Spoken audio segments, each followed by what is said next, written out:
Today I'm going to show you how to make these black powder armed brutes for your games of Turnip28. There might also be a little bonus squad in the video too, so stick around. I'm a big fan of Turnip28. It's been such a great game to help open up the creativity in my hobbying. My first few units followed very closely on Max's guides in the Swollen Maglet Issue 1, which is available on Max's Patreon. There should be a link down in the description. So far I've already made a small village which can be used for terrain, 2 pieces of dangerous terrain in the form of ponds, and 1 complete regiment, the 27th Pumpkins. My latest project is now to build a second regiment to make it more fun when I'm running tutorial games. I've already built 1 squad of black powder armed brutes, but if I build 2 more squads of the same, this regiment can run as the Slug's Lament, which is one of the cults in the game. So to start with, I'm looking through my Napoleonic sprues for anyone in the big heavy coats. Now this sprue was a gift from a buddy of mine, but it looks to be a French infantry sprue from Perry Miniatures. Just nip out your models, luckily in this case it's just the model and his backpack, and then clean them up a bit with a hobby knife or a rasp. I've tried a couple of different tools for sanding down parts. I think that I like the rasp just because it's not a consumable. It seems like with the sanding sticks and files, they get worn down over time and then you have to replace them. And the rasp seems to do just as good of a job. Next we need to attach the backpack. I like using plastic cement, just because it forms a better bond. In this case I'm using Mr. Cement from Mr. Hobby. I'm going to go ahead and get my models affixed to the base now. Personally, I like using plastic cement and just getting it rock hard, but you can always use super glue if you want to remove the model and do more with the base later.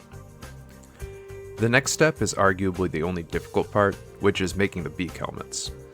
You'll see that it's really not that hard, and in fact I'm not that adept at Greenstuff, so believe me when I say that if I can do it, you can do it. I'm just going to use my metal tools to cut a piece of yellow and a piece of blue. Then I'm going to get my hands a little wet and start mashing that shit together. I've seen people use gloves and Vaseline to prevent sticking, so I might try that next time. Now you really want to get this stuff mixed together well.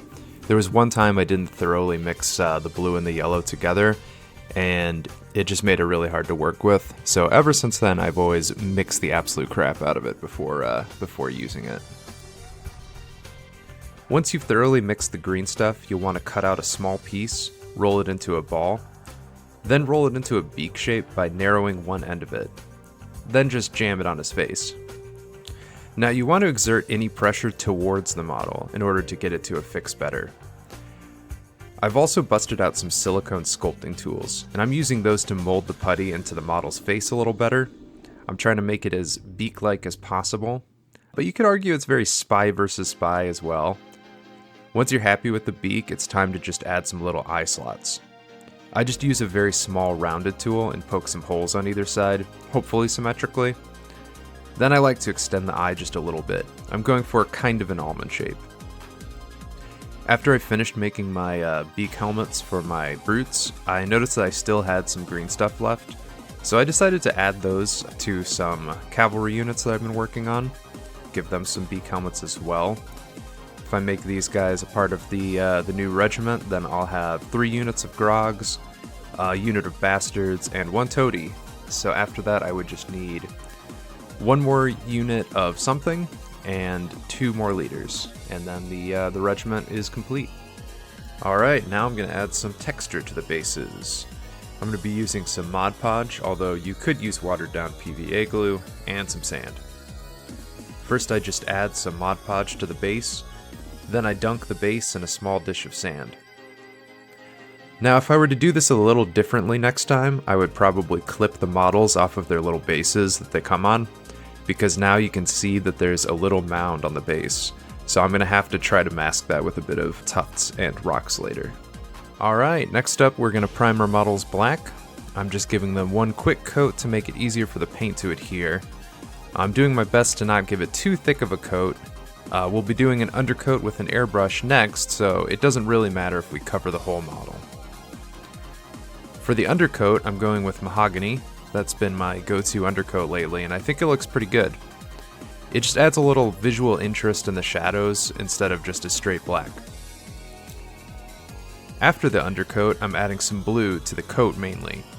We don't have to be super neat here, but if you can manage to only hit the coat, that'll help a little bit later on. We'll be adding more paint with the brush later, so this is just to add a bit of color depth. Now we're back upstairs in my cozy workshop, and we're going to be getting to some brush painting. During this segment, I'll be showing the paint I'm using up in the upper right corner, if you want to use that for reference. And I'm just going to be adding a drop or two of the paint to my wet palette, and making sure to re-wet my paintbrush every so often. While we work through that, I think it's finally time to talk about what this new regimen is all about. We're definitely going to need a change of music here, and maybe a nice hard drink. Alright, that's better. So obviously, these soldiers have masks that look like beaks, and that's no mistake. They're modeled after crows, because that's what they are, the carrion fowl of Sist. The crows march from battlefield to battlefield, eating their fill once the battle's over, and the victorious force has left the field. Now they'll fight if they have to. After all, the hunger that consumes them drives them to insanity, just like everyone else in this turnipy world. But mainly they're just the cleanup crew. You might think, oh, that's not too scary. But think about it. If the battle is lost and you're left behind bleeding and broken, there isn't any rescue coming for you. There are only the crows. It's just like Candlemas said, only the vultures will come to see me hung. They are grim, cannibalistic soldiers, endlessly on the march in an attempt to satiate their hunger. Now, in addition to the basic human troops, I've got some fun plans for some strange creatures that will be joining them. After all, it's not just people that have grown crazy from feeding on root vegetables in the post-apocalypse. I'm thinking some overgrown mutated crow creatures will be really cool to do. Think something like those messed up crow creatures from Dark Souls or Elden Ring. I have to come up with a seriously weird leader too. Definitely someone with a crow mask wielding a massive scythe. I'm thinking maybe something like Ryuk from Death Note, but with a scythe and dressed a little differently. We'll see what I come up with. And if you have some ideas, let me know down in the comments below. Alright, with that out of the way, let's get back to our project.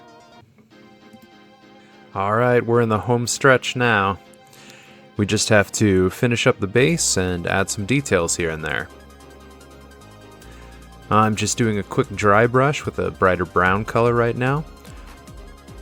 I'm doing my best to only pick up the raised texture bits on the base and leaving some of the black and brown on the lower parts. Now I'm sticking some grass tufts on either side of our grog. I like to add some super glue to the tufts just for peace of mind.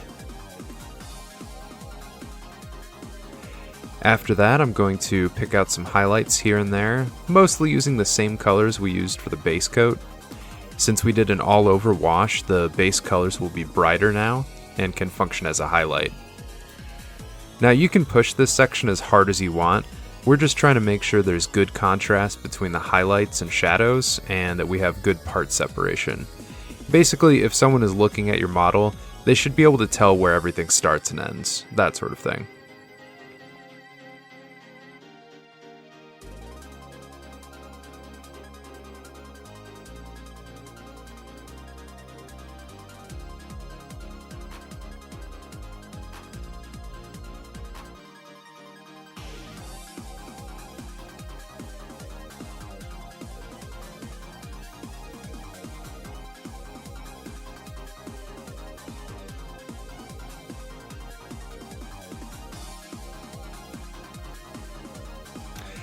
And there you have it, a completed squad of GROGS.